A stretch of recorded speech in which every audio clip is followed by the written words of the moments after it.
Welcome to this episode of Total Health with Dr. Cage. Today I'm going to talk about my new perspective on health and introduce you to my book, Heal Your Life, Heal the World.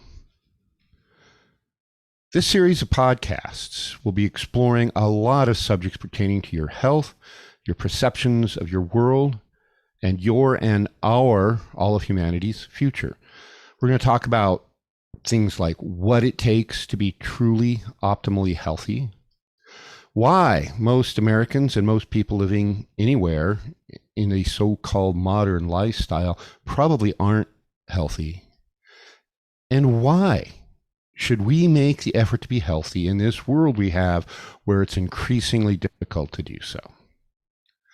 Before I really get started and dig into the core material of my messages, I'd like to start by discussing very briefly what is probably the main thing on your mind right now regarding the health of the world right now, here in early 2022.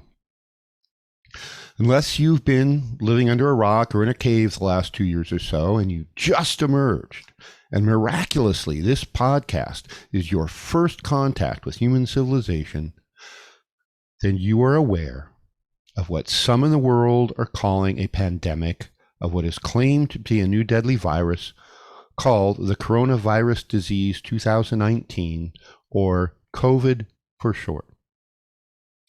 I will actually have some things to say about COVID at some point in this podcast series.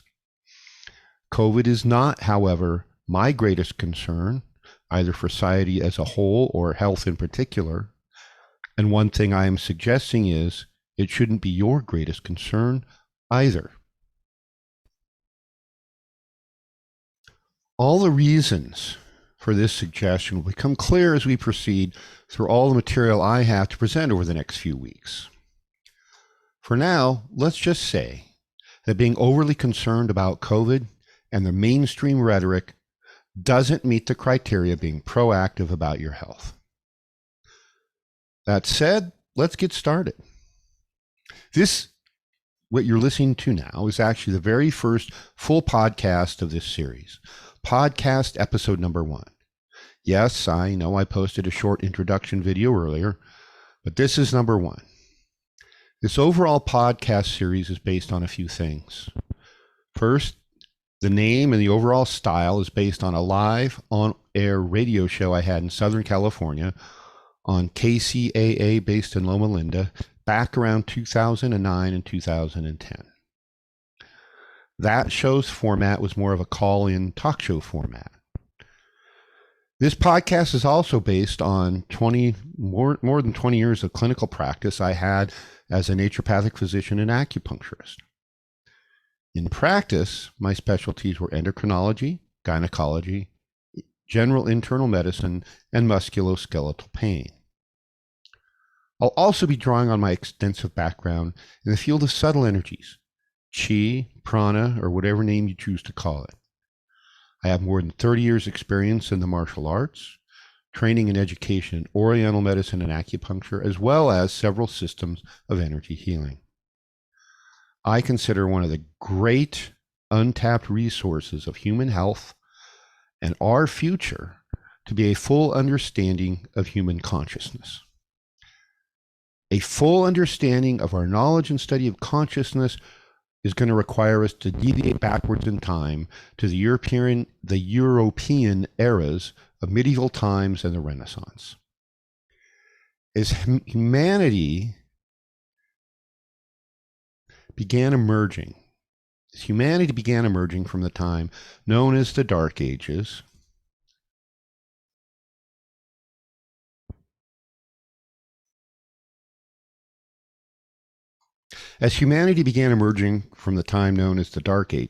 and as modern science began to flex its wings, so to speak, the study of medicine was one of the areas that started to flourish. Pioneers began to explore the details of human anatomy so that surgery became more systematic and predictable, for example. Surgeons stopped gradually losing patients because they weren't being surprised that there were major blood vessels underneath what they're about to operate on and cut through.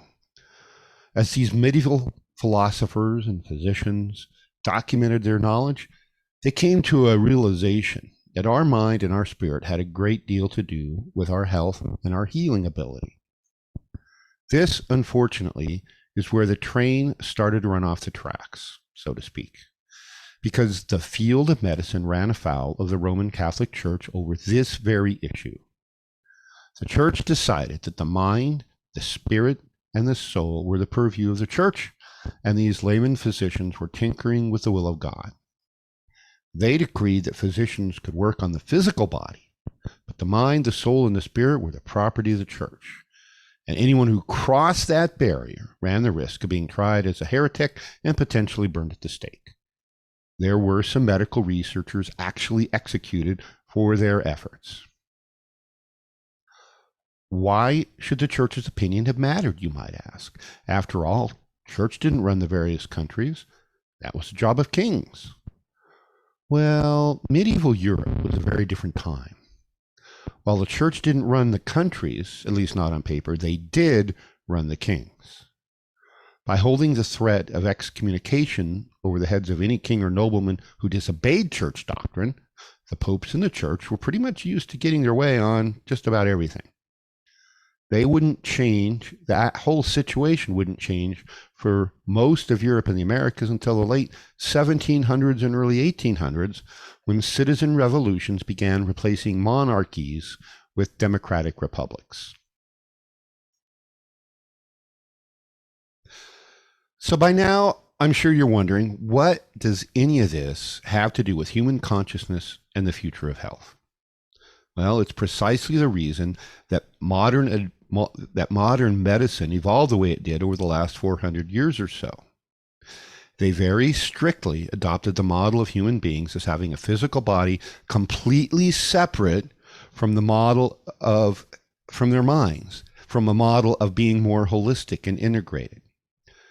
So the mind, the consciousness, the spirit, and the soul were separate and not connected to the body. The body, just a bag to carry the soul around in. This is important to understand here in modern times because this mind-body separation is completely artificial.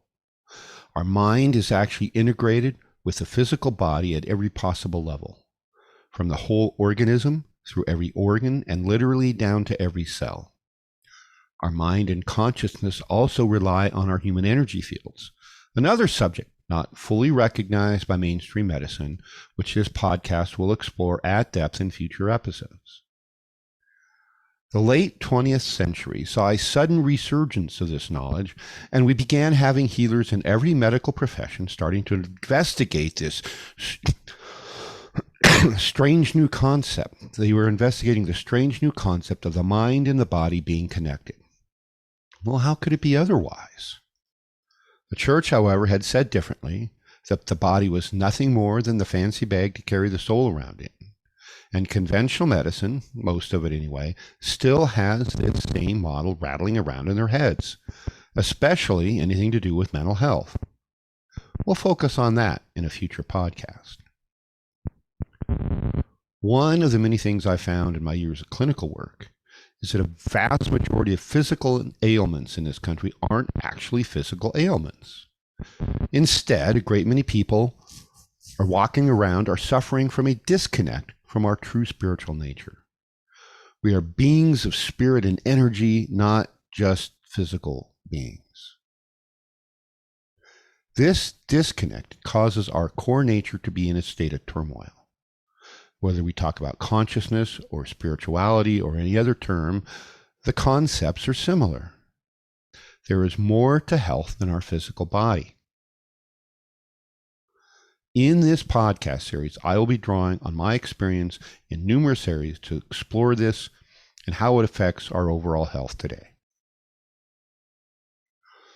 One of the major areas I am drawing on and referring to in this series of podcasts is the material in my book, Heal Your Life, Heal the World. This book represents a compilation of some of the main things I learned in my clinical practice, coupled with my knowledge and experience and research into human consciousness and spirituality. It includes what I have learned about this that is the true potential for the human race. So before we go any further, I want to say just a bit more about this book as a whole before we delve into any of its specific content. When we holistic practitioners go to work helping patients, we usually don't see any easy cases. Easy cases that have one simple cause and can be fixed with one simple nutritional supplement or one herbal medicine or other natural remedy just don't walk into our offices. People with basic problems like that simply go to a health food store or supplement store where the clerk hands them a bottle of something. They go home, take it, and get well. Now, in some cases, maybe they had to go to the library or get on the internet first and then go to the supplement store. Either way, those were seldom my patients. Virtually none of the hundreds of other holistic practitioners I know ever have those types of patients walk in either. And maybe never is extreme, so 1 out of 1,000 is in the easy category. The other 999, though, were what any healthcare practitioner would describe as complicated. They often had 2, or 3, or 4, and sometimes more serious chronic illnesses, all at the same time. My intake form had about a half a page of space for them to fill in their chief complaints, the reasons they were coming in to get help. I often had people fill that out, and then the backs of 2 or more pages listing all their complaints. I think the record was one patient who had been to about 30 doctors seeking help and was just as bad or worse than when he started. One of the things he asked me was, do I need to provide all my records from all those other doctors before you can see me? My response was, did any of them help you? Well, no, he replied. Then I don't need to see their records, I told him. That particular case we'll definitely get back to in a later time in this series. Long story short, that patient was completely better after about 4 months of a proper diagnosis and real effective holistic treatment after having been sick for about 3 or 4 years. So I would get these complicated cases coming in with their 2 or 3 pages of chief complaints. And the main question in my mind was always, okay, where am I going to start with this person? The primary way the conventional medical system seems to work is that for every symptom you get a pill. 10 symptoms, 10 pills, and so on. Later, when some of those pills give you side effect, you get more pills for the side effects. And this process will continue indefinitely until you die, usually from side effects of the pills. Unfortunately, there's many supposedly natural practitioners can be very similar in their approach. For each symptom, you might get 1 or more nutritional supplements or herbs and so forth. More times than I could count, I had people bringing in a shopping bag full of prescription pharmaceuticals or a shopping bag of natural supplements for me to look at. Sometimes they would bring in both. And more often than not, none of that stuff had ever helped them. So the only thing I could do in these cases was fall back on basic holistic principles. This included things like timing. When did each symptom begin? What else happened about that same time in their life? And when in doubt, heal the gut. Finally, it was really important. I learned that I was taught well and learned by my own experience that you have to separate out the controlling or treating of symptoms from treating the underlying root cause. And this is something that my observation and many others that the conventional medical world does not bother with. One time, an elderly patient in her mid-80s came in. I'd been seeing her to assist with high cholesterol. And she called up and said she needed to come in for her IBS. IBS, or irritable bowel syndrome, is a name for a constellation of symptoms involving pain, inflammation, and other symptoms of your GI tract, such as diarrhea. Syndromes are basically a concept created by the conventional medical system when they can't figure out what's wrong with somebody. So you have a syndrome. We'll call your pattern of constellation of symptoms a syndrome, and will sound more impressive. Well, my 80-something patient had begun having GI symptoms, gotten online, diagnosed herself with IBS. She then went and saw her insurance company doctor and told him, I have IBS. He took no history, ran no tests, did not perform any physical exams, and simply gave her a prescription for steroids, a common treatment in the conventional world for IBS symptoms. It basically turns off the immune system of the GI tract to lessen the symptoms, but does nothing for the real cause of the illness. Well, after a week on steroids, where she was no better, a friend suggested she go see that natural doctor she'd been talking about. And after a little, oh yeah, moment, she called up and came in. I'd seen her off and on for about 2 years, and she had never had GI symptoms at all. So in my mind, I was immediately suspicious about a potential diagnosis of IBS, which typically develops slowly over a long period of time. Well, within a few minutes of questioning her, I found out the symptoms had started just over a week earlier, the evening after she attended a church picnic. When I asked her what she had eaten at the picnic, sure enough, the classic of potato salad left out in the sun all afternoon came to light. I told her she didn't have IBS, she had food poisoning. So we ran a stool culture, and while we waited for that to come back, I immediately started on a protocol for GI infections, which involved probiotics and some general antimicrobial herbs and a soup-based diet. Then, when the culture results did come back, I put her on a more specific antibacterial herbal regimen. Within a few days, 3 or 4 days, she had reported she was about 75% better, and that was before we even had the test results back. So that's when, that 3 or 4 day period, that's about when I started her on the additional herbs. A week later, she was completely fine. Ignoring the food poisoning and relying on steroids might very well have killed this woman. Now, the key mistake in this case wasn't the patient diagnosing herself. Instead, it was the first doctor she saw who relied on that diagnosis and never did his job. Take the history, perform physical exams, perform labs as appropriate. Then you get to make a diagnosis and prescribe appropriate treatment. That's what's supposed to happen in every single case.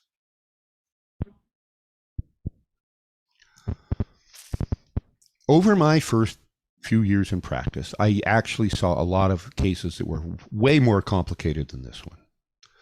Sometimes it simply wasn't possible to make just one diagnosis, so treating using natural principles was the only way. I would usually lay out a plan for patients that involved a certain amount of time to get them on basic nutrition, basic supplements, and eventually some type of detoxification program. Not everybody's ready for a detox when they first see a natural health care provider. Detoxifying can be energy depleting, and if somebody's already weakened and they don't have much energy, a detox program could actually make them worse. Then I would tell them when they were a bit more stable, a couple months perhaps, we would get started on the specifics of their underlying diseases, whether it was heart disease or arthritis or whatever else it was. When they were told what the long-term prognosis was, which was usually good, the overall program might require 6 to 12 months or more, most people were fine with that estimate. They were just pleased that I thought I could help them and could explain what was really going on in terms they could understand. What started happening next, though, was surprising to me. 2 or 3 or maybe 4 months into a 6 or 12-month program, the patients would disappear. They weren't coming back to complete their program. I was mystified. Most of them had started making good progress. I would rack my brain and pore over the charts, looking for anything I might have missed. And this scenario began to happen more and more. Then, further on down the road, something even more curious started to happen. A year or 2 years after I last saw them, sometimes more, I began getting calls from these same patients who had dropped out of their long-term treatment plans, dropped out by my estimate, and I'd get on the phone with them, hey doc, this is so-and-so, can I come in and see you? Well, sure. Then before they came in, I'd review their charts, wondering how much of a setback they had suffered, and whether or not we had to start all over at the beginning. When the patients arrived, however, I would hear some version of, oh, no, all that old better. I'm coming in because I sprained my knee skiing or rollerblading or hiking. In one instance, it was playing ice hockey. I got these complaints from people who a year or two earlier, they could barely walk, they could barely get out of bed, let alone play ice hockey. And after talking to them, I'd find out that all the symptoms or the complicated cases of multiple chronic diseases had just gone away. Well, I know you said it would take 9 months, but I was better in 3, so I just stopped coming in. And I heard that story over and over. It was enlightening for me in a number of ways. Most particular in reaffirming to me that this old-time holistic medicine I was using actually worked. At some point, probably while I was on a vacation when I had a few days to myself, I sat back and really analyzed what I was doing and how I was working with patients. I realized I was giving almost every patient the same information. A nutritional lecture about food quality, a nutrition lecture about supplements and essential nutrients, vitamins, minerals, and so forth, a detoxification lecture, a mind, body, spirit lecture, an exercise lecture, and so forth. Then, depending on the conditions, I had a GI tract health lecture, a joints and arthritis lecture, a thyroid lecture, women's health lectures, and a weight loss lecture. Almost everyone coming through my door needed at least several of these lectures, and I'd been giving them one at a time to patient after patient. I'd given each of these lectures hundreds, if not then a few of them, thousands of times. I've given my nutrition lectures thousands of times. So my big idea at that point in my life was to get groups of people together and give them all the lectures over a weekend. So instead of giving one lecture one person, I'd have one lecture, maybe 2 or 3 dozen people. I would combine that with serving healthy food that tasted good to impress them that healthy food can taste good. Then I would make desserts out of healthy ingredients so they would know their favorite good tasting treats could actually be healthy. I did these health retreats for a while, usually to, a few dozen people. And they were successful, but I realized I had a powerful message here and I needed to package this information and get it out to a wider audience. So that is how my book, Heal Your Life, Heal the World, came to be. It starts with all the information contained in all those lectures on holistic health. I gave all those thousands of patients over almost 20 years of clinical practice. This information is based on what actually worked to get sick people well. This isn't theories out of textbooks written by someone who's never treated patients. In many cases, it's not even what they taught me in naturopathic school or acupuncture school. Well, I found most of the information taught in the holistic medical schools to be very useful as a starting point. It hadn't been enough. Not when I had chronic patients with 3, 4, 5 or more chronic diseases at the same time coming in to see me saying, they sent me home to die, now what do I do? When I finally retired from clinical practice, probably 75% of what I did, the types of therapies I used, my clinical approaches, were made up of things I learned in the trenches. Sometimes I would pick the brains of all the old timers I met. And over the years, I found there was a great deal of advanced information out there somewhere that wasn't being taught in the schools. And I ate it up. Whenever I could find it, I would read more and take more seminars and take more classes. In Heal Your Life, Heal the World, I also discussed an important question, which is, why should we all be working to restore and maintain health? Sometimes these are the kind of unasked questions which open the doors to higher levels of understanding. The answer to this question, it turns out, is based in a part of life that a great deal of society just doesn't want to talk about anymore. The mainstream media in particular, it turns out, is especially rabid in their attempts to suppress the knowledge that is the answer to this question, why be healthy? So what's the reason, I'm sure you're asking right now? The key answer is this. You need to be healthy so you can accomplish your true spiritually based purpose in life. Historically, religion and spirituality were a huge part of human life throughout most of recorded history. This was considered so important that the founders of this country made religious freedom the very first thing they put in the Bill of Rights. Over time, however, we've seen our society become more secularized.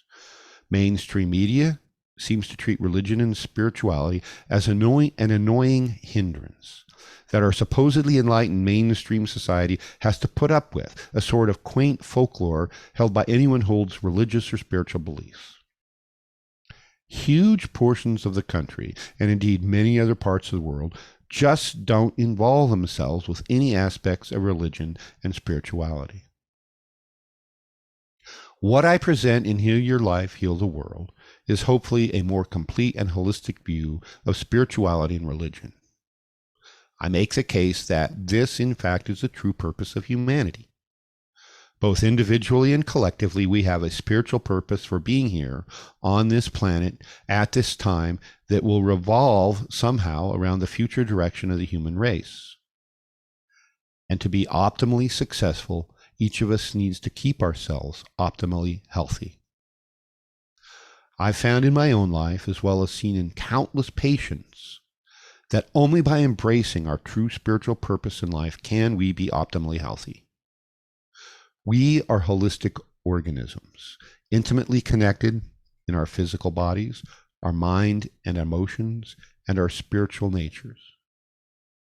We don't just get to turn off one or more of these and focus only on the others. Each part of our makeup supports and promotes all the others. So, Heal Your Life, Heal the World contains the bulk of the information I use to help so many chronically ill patients recover, often fully, without ever even formally treating their diseases. To help you start navigating this information, I want to give you an overview of my book. Of course, I recommend you buy it and read it. If you do, A, thank you very much, and B, it will help you achieve a much higher state of health and an understanding about health than you probably imagined. If you end up enjoying this podcast series and finding this information useful, the book will help you engage with this material at a much richer and more powerful level. So very quickly, Chapter 1, I talk about the concept of what is health. I introduce holism, the notion that everything is interconnected and that the whole is greater than the sum of the parts. I review the state of health of our country and the world today and point out that rather than improving, the health of the U.S. is declining.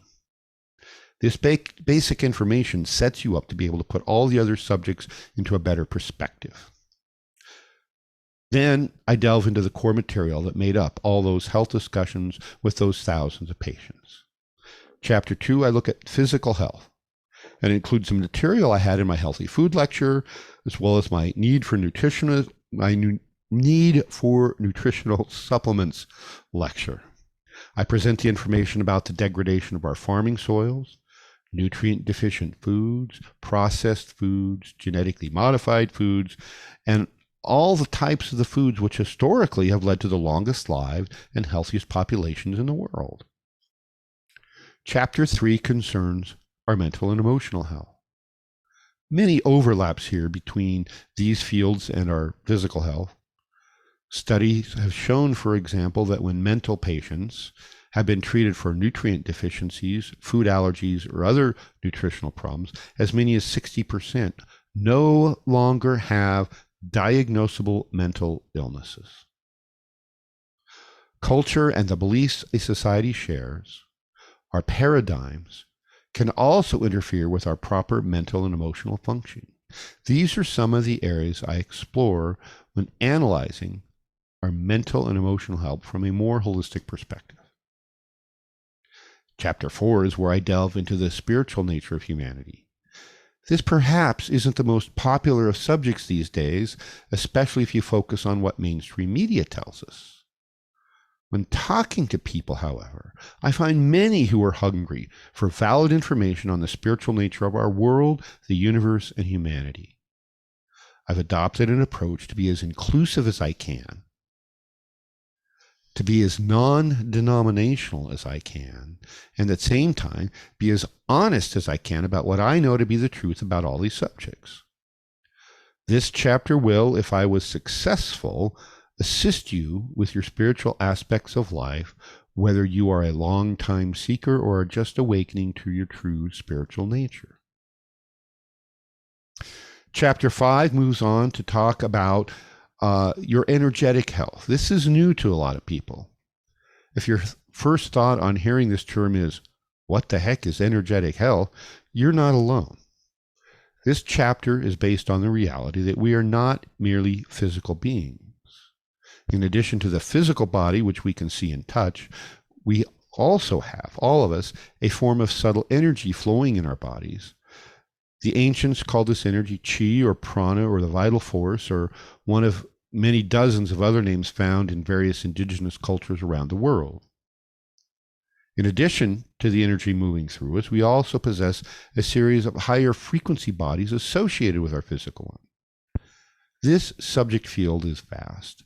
I focus on merely an introduction in Heal Your Life, Heal the World, because to do it justice would require several books the size of this one. I focus on presenting the ideas along with some of the best scientific validation for Qi and how these different fields and energies affect our health. Chapter 6 focuses on the three areas of greatest concern, one of the three areas of the greatest concern of our modern chronic disease epidemic, which is environmental toxins. For those keeping score at home, poor quality nutrition was the first. I present the data to the show that in the last 100 to 150 years, we have been inundated in our environment by toxins, our soil, our air, our water. Thousands of toxic chemicals that didn't exist at any prior time in human history and which our bodies are not well adapted to deal with. These toxins can cause many forms of illnesses, some of them serious. In Chapter 7, I deal with the third of the three areas most responsible for our modern ill health crisis, which is vaccinations. This is possibly the most controversial single subject in the book, although a lot of people have told me it's my claim that chronic diseases such as diabetes, heart disease, and cancer are preventable and or reversible using natural and holistic methods. Historically, vaccinations were an attempt to circumvent the horrors of the so-called infectious disease era, when plagues and diseases were the #1 cause of human death. At some point, however, the manner in which they were used and administered, combined with their toxic ingredients, has resulted in vaccinations becoming one of our largest causes of ill health. This is especially true for the long-term, slow-onset chronic diseases. Vaccinations set us up for lifelong ill health. I'm aware that this may not be a popular point of view these days, but believe me, I haven't taken an unpopular position on a whim. My entire scientific and medical career has led me to these conclusions, and in Chapter 7, I believe I present ample evidence to back up all my claims. Before you ever vaccinate yourself or your family ever again for anything, you owe it to yourself to read Chapter 7. Keep in mind, too, that this was written and published well before the COVID situation ever reared its ugly head. Chapter 8 is when I move into a concept not often discussed in books on health, which is the health of communities and populations. It isn't enough for one person to be healthy when they're surrounded by an entire population of unhealthy people. We need everyone to be healthy. The future of the human race literally depends on it. At this point, after Chapter 8, you'll be 3/4 of the way through the book, and you'll have been exposed to a great deal of new information. These data are complicated, though straightforward. The rest of the book is devoted to teaching you how to implement all this information. Chapter 9 goes into the details of how to live a healthy, holistic lifestyle. Chapter 10, how to deal with the more serious chronic diseases. Chapter 11 is called Case Studies in Holism, where I walk through a few examples of how do we apply this new higher level of thinking about health and consciousness into different areas of life. And finally, a very short chapter, chapter 12, is called the Humanity Manifesto, which is a new code of living that I believe will be required if humanity is to survive, and which I submit for your perusal. I hope this introduction to this series of podcasts will pique your interests. I hope my introduction to my book, Heal Your Life, Heal the World, also interests you enough to read it and apply it in your life. If so, please subscribe to this podcast so you automatically get all the updates. If you are interested in an optimal life, please read my book. It's available on all the major online booksellers. My description of that can be found on my website at www.drcagesays.org. That's drcagesays.org. If you're ready to engage a little more in depth, I've also launched an online health community, which is aimed at exploring all these subjects in depth, covering more details than I had room for in the book. You can find this at www.patreon.com/drcagesays. Thank you for listening. Please subscribe and tune in to my future podcasts. And until then, this is Dr. Cage, wishing you good health.